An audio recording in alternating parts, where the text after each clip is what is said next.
প্রকৃতির এই বিশালতার মাঝে দাঁড়ালে বোঝা যায় জীবনটা কত সুন্দর।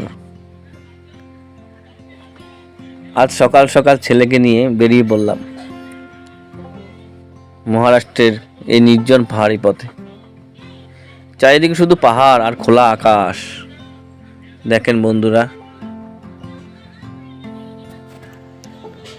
শহরের ব্যস্ততা আর চেম্বারের রোগীদের ভিড় থেকে দূরে এই মুহূর্তগুলো শুধু আমার আর আমার ছেলের। ওর কৌতূহলী চোখ যখন এই পাহাড় দেখেই অবাক হয়, তখন আমি আমার নিজের শৈশবকে আবার খুঁজে পাই।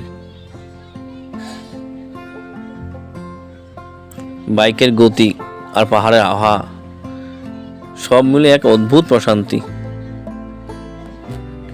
জীবনের পথে এইভাবেই পাহাড় সমান বাধা পেরিয়ে আমরা যেন সব সময় হাসি মুখে এগিয়ে যেতে পারি।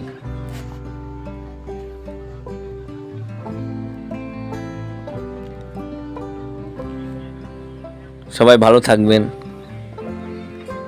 সুস্থ থাকবেন।